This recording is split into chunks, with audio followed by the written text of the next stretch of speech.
Yo me propongo, en verdad, hablar de un tema muy incómodo, extremadamente antipático, si se quiere, como es la inteligencia realizada por la Gendarmería Nacional en su lucha contra el EGP y el seguimiento de esa inteligencia a través de los archivos de la institución.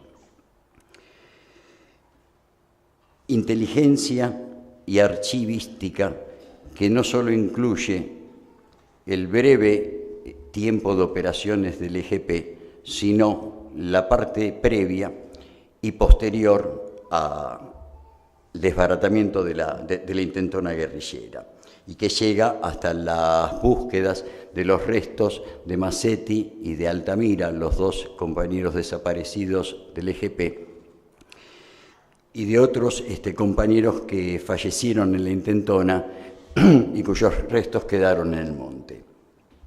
La cuestión de la inteligencia militar, que equivocadamente, para mí, muchos creen que es un oxímoron, que inteligencia y militar son dos conceptos que no son compatibles.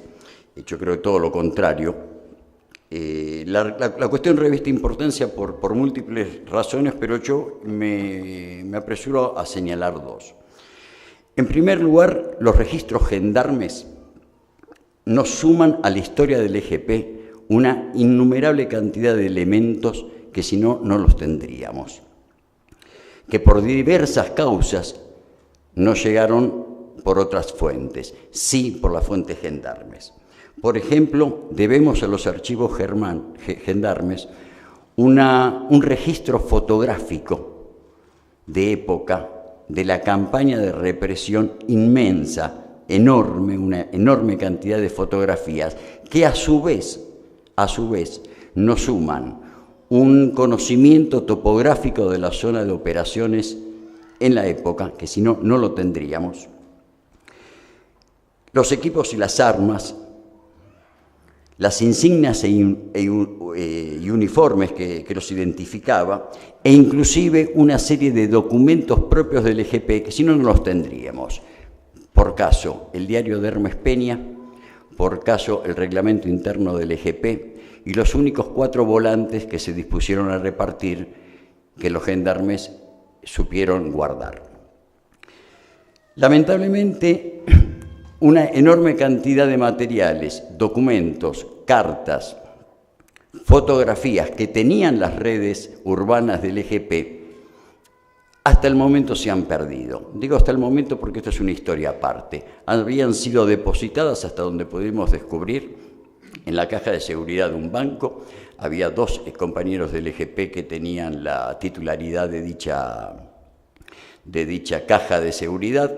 Nosotros hemos logrado ubicar a una persona, no pudimos ubicar a la segunda persona, y lo que se nos dijo después de toda una serie de acciones judiciales que hicimos con el doctor Eduardo Luis Dualde desde la Secretaría de Derechos Humanos de la Nación, lo que se nos dijo es que después de 10 años esas cajas de seguridad que logramos localizar en determinado banco había sido abierta por un juez y cremada todo el material que existía adentro.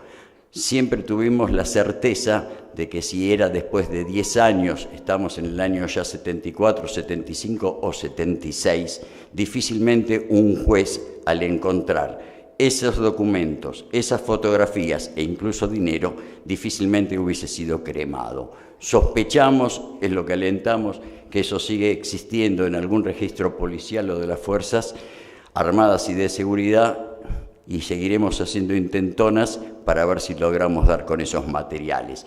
En tanto, y aunque resulte paradójico, buena parte del corpus documental del EGP lo tenemos merced de los archivos de la Gendarmería Nacional.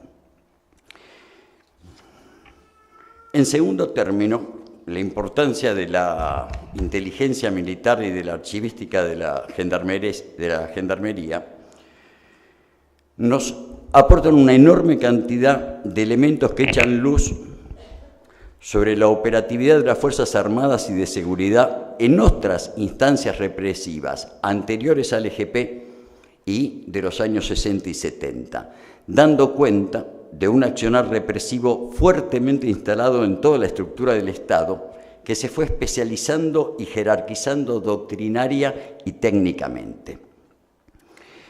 De alguna manera, la inteligencia y los archivos de la Gendarmería nos permiten atesorar una serie de enseñanzas que ninguna experiencia revolucionaria o emancipadora actual o futura puede ignorar. No se puede ignorar las capacidades del Estado en sus recursos disciplinadores. Como imagino que todos conocen, la cuestión de los archivos de las Fuerzas Armadas y de Seguridad tienen desde hace varios años un papel principalísimo en los procesos judiciales por delitos de lesa humanidad. Los archivos llamados del terror, los archivos del terrorismo de Estado, guardan y conservan las actuaciones de las fuerzas de Estado en su sistemática aniquilación de las fuerzas sociales, individuales o grupales, que representaban el escollo para la implementación del modelo que Martínez de Hoz también representaba. Esos archivos fueron confeccionados ex profeso para dirigir y ejecutar órdenes de batalla llevadas adelante por las Fuerzas Armadas y de Seguridad en la segunda mitad de los 70. Los archivos de la Gendarmería Nacional e inclusive algunos de la Policía no son asimilables a los archivos del terror, porque no fueron organizados con el mismo fin operativo inmediato. Pero sin embargo, y esto me parece que es lo importante, guardan en común los archivos de la Gendarmería y de la Policía y los archivos del terror, guardan en común un elemento distintivo, que es la sistemática observancia del Estado sobre todo el complejo social, expectante siempre de registrar y luego focalizar la acción represiva en lo que coyunturalmente se considere el enemigo interno. A esta altura, para ir precisando algunos conceptitos, cuando hablo de archivos no estoy describiendo el trabajo administrativo y burocrático de recoger información. Cuando hablo de archivos, hablo de la búsqueda, el registro y el análisis de la información entendida como una herramienta disciplinadora del Estado. Es en este sentido que archivos e inteligencia son 12 elementos imposibles de separar. Son los mismos, son 2 elementos claves en la misma acción represiva del Estado. Buena parte de estos archivos, buena parte de estos informes, nosotros los pudimos observar en informes anuales llamados Marco Interno, en los cuales se destacaban las distintas hipótesis de conflicto que tenía cada fuerza en su momento. Algunos son absolutamente disparatados, hay que seguir eso, pero uno puede distinguir inclusive las distintas hipótesis y la maduración que se tenía sobre el enemigo interno en las distintas armas. Yo trabajé mucho los informes de inteligencia de la Fuerza Aérea, por ejemplo, que tienen un nivel de detalle y de doctrina sobre el enemigo interno extraordinario, muy similares ya en los años 60 a lo que sería después de la dictadura. En cambio, uno ve algunos archivos del Ejército en el año 70, por ejemplo, tenía como principal hipótesis de conflicto la Unión Cívica Radical. Es interesante porque ir viendo esto, ir viendo cómo se maduran los distintos servicios de inteligencia en sus informes, nos habla también de las especializaciones del Estado y cómo va observando y va progresando en su análisis sobre los enemigos internos. La segunda fuerza que hace punta en esto va a ser justamente la Gendarmería.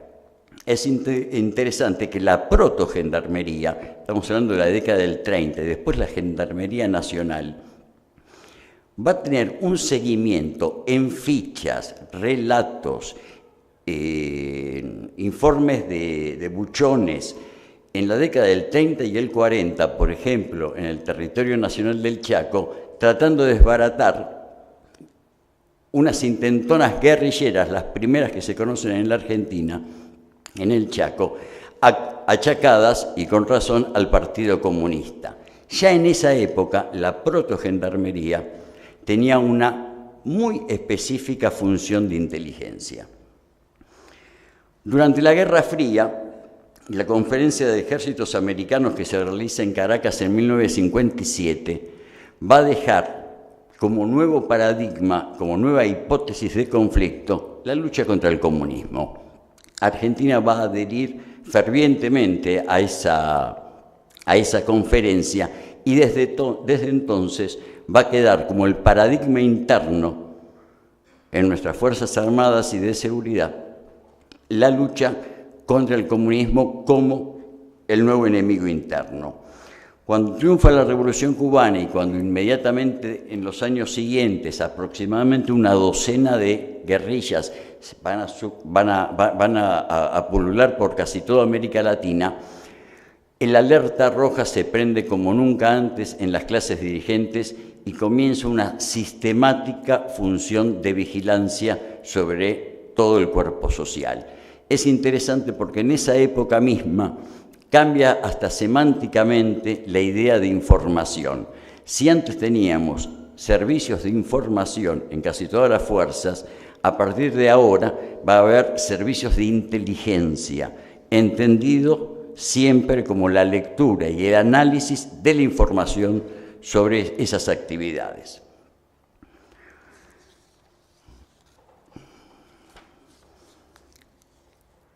La Gendarmería va a hacer muy bien los deberes y va a dar los primeros éxitos sobre la inteligencia militar, sobre el enemigo interno en 1958, cuando tempranamente detecta las actividades de un curioso militante llamado Claudio Diego Francia, totalmente desconocido prácticamente dentro del universo revolucionario argentino, Claudio Diego Francia, que se escribía con el Che, que se escribía con Cook, que Cook informaba al mismísimo Perón y que le prometía el levantamiento de 5 a 10.000 braceros en el norte. Desde ese entonces, toda esta información está en los archivos de la Gendarmería, desde ese entonces, la zona de Salta y Jujuy va a ser declarada zona de seguridad en alerta. Estamos en 1958. En el caso específico del EGP, los archivos de la Gendarmería van a preservar informes de patrulla, órdenes de operaciones, informes del día, mapas y radiogramas que refieren con absoluta claridad el trabajo de inteligencia que se realiza en la población rural rastreando actividades revolucionarias. Buena parte de estos documentos, que yo tuve suerte y tuve acceso cuando empecé a investigar el EGP hace casi 20 años, buena parte de estos documentos da cuenta de una red de informantes compuesta de hacendados, hombres de negocios, capataces de estancias y obrajes, peones, vaqueanos, encargados de almacenes de ramos generales y trabajadores jerárquicos de empresas nacionales como YPF que estaban implantadas en la zona. Es muy impactante leer estos informes porque están reflejados hasta las compras inusuales de alimentos. Porque una compra inusual en un mercado de alimentos presuponía la existencia de un grupo de personas que querían instalarse en alguna zona, en algún sector de la zona. Hay referencias en estos informes dados por los confidentes sobre la presencia de extraños, la falta de aseo, las ropas hechas jirones, barbas crecidas, calzado, comportamientos sociales. Es increíble el análisis sobre lo que es un turista clásico, que es conversador, que le interesa adentrarse y charlotear con una persona, y se identifica a los extraños de la zona a partir del comportamiento casi esquivo, no entablar relaciones, no preguntar demasiado nada e irse rápidamente. Bien, en los mismos registros gendarmes, en la época del EGP, hay informes muy claros sobre, por ejemplo, encuentro de 2 sospechosos mal vestidos que van a comprar a un almacén muchísimas cosas. 2 sospechosos que chocan una pick-up a un capataz y huyen despavoridos. 2 muchachos que son detenidos por la policía ferroviaria, dan la cobertura de que están haciendo un trabajo de antropología, les retienen los materiales e inmediatamente mandan a la Universidad de Buenos Aires a chequear la firma del rector y de profesores para demostrar si era cierto o no era cierto. Yo traje algunos de esos papeles que se están viendo por ahí. El propio Julio Alzogaray, que era el director general de Gendarmería, va a decir textualmente: una misma persona realizó compras importantes que llamaron la atención, hecho que contribuyó a llevar a esa gente a este primer fracaso. Estamos hablando de compras. Era tal el seguimiento de la Gendarmería y era tal en un punto la falta de precaución de algunos miembros del EGP que se popularizó en el norte una famosa publicidad que decía: compre en el mercadito Orán donde compra el guerrillero Julián. Más allá de lo simpático que nos puede parecer todo esto, con la observancia de la Gendarmería en el momento, era una apuesta al fracaso. Una década más tarde, un poco más, en el monte tucumano, la compra abultada de alpargatas desbarató una célula del PRT. Digo, como para ver cómo la vigencia que ha tenido este trabajo de inteligencia de la Gendarmería. Por supuesto, en ningún momento quiero decir que el desbaratamiento de la experiencia del EGP se debe o se debió a las prácticas de inteligencia militar que se operó sobre ella, pero que evidentemente la inteligencia militar que se operó sobre el EGP ha sido un elemento que no puede ser ninguneado, es algo que tenemos que, me parece que, destacar. ¿Cómo encontramos estos documentos? Es casi imposible hoy día acceder a ellos. Sin embargo, hay un rastro que se puede seguir, y lo puede seguir cualquiera, a partir de las publicaciones de la propia Gendarmería, que con toda impunidad ha contado olímpicamente todo el trabajo de inteligencia en varios trabajos. El famoso comandante Giovannini, un director de la Gendarmería, ha escrito varios artículos. El comandante general San Julián, hoy preso por lesa humanidad, ha escrito artículos relatando este tipo de cosas.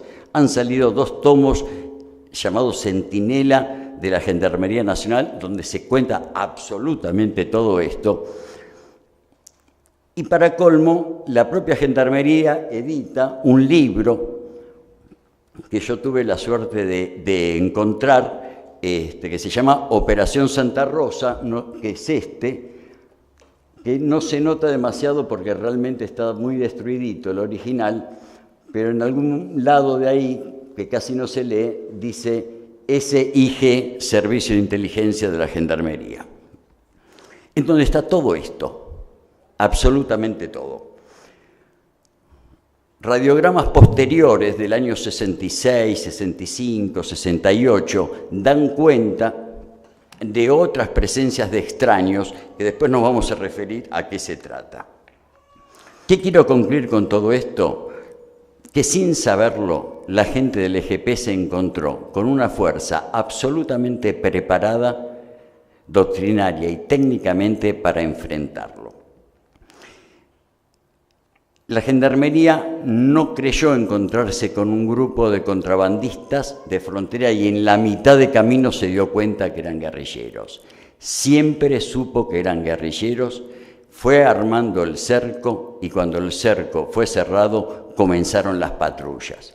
Ustedes calculen que en solo 50 días, desde el 3 de marzo orden de operaciones número 1, hasta abril, orden de operaciones número 3, la Gendarmería desbarató por completo al EGP con un saldo de víctimas de 8 compañeros fallecidos y 2 compañeros, Macetti y Altamira, desaparecidos. La Gendarmería no estaba sola.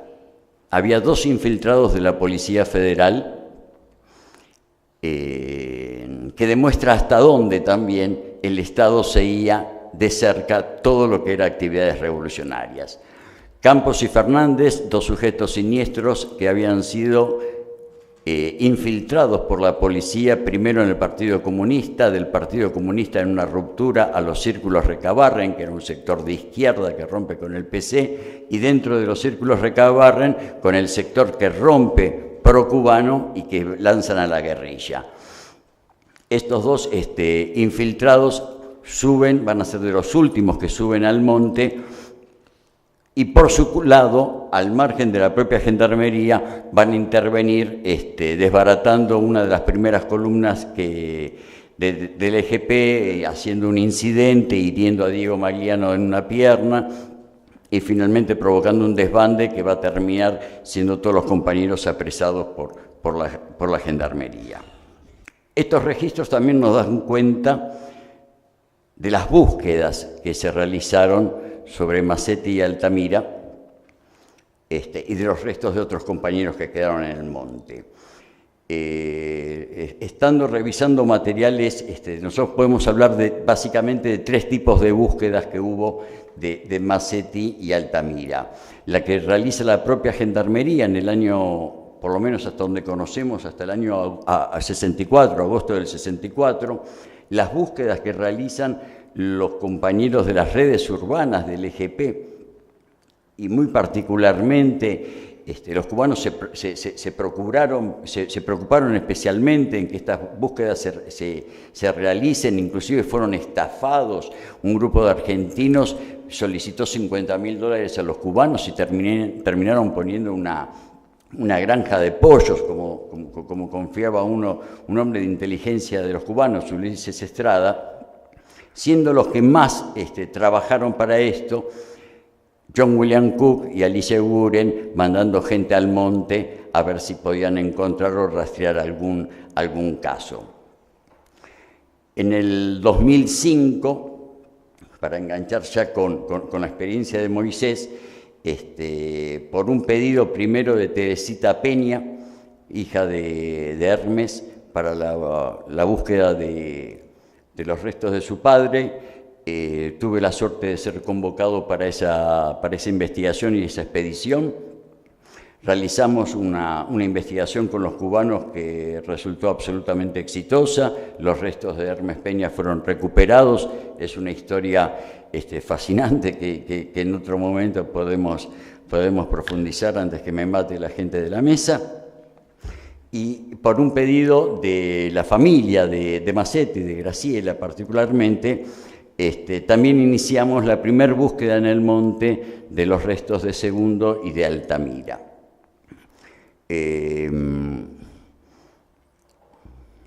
No tuvimos resultados positivos. La expedición fue con un compañero cubano y con un grupo de gendarmes que nos llevaron.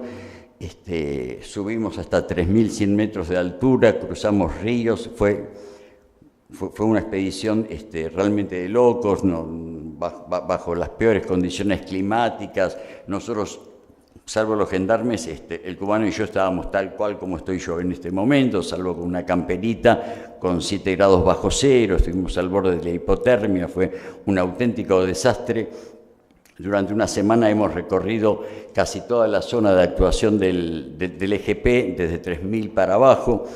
Recorrimos el río Piedras y lamentablemente, por supuesto, no pudimos encontrar nada. Moisés va a contar lo que fueron las siguientes búsquedas en el monte, pero para redondear y concluir, yo creo que las búsquedas fundamentales que restan para hacer centralmente no es en terreno del EGP, no es en el terreno de Salta, no es en el terreno de actuación, sino que es muy cerquita de acá, en el edificio Centinela, en los archivos de la Gendarmería Nacional, donde deben quedar los registros de las patrullas de búsqueda que nosotros todavía no nos dieron, no pudimos ver, y donde deben quedar los registros de qué se halló y de qué no.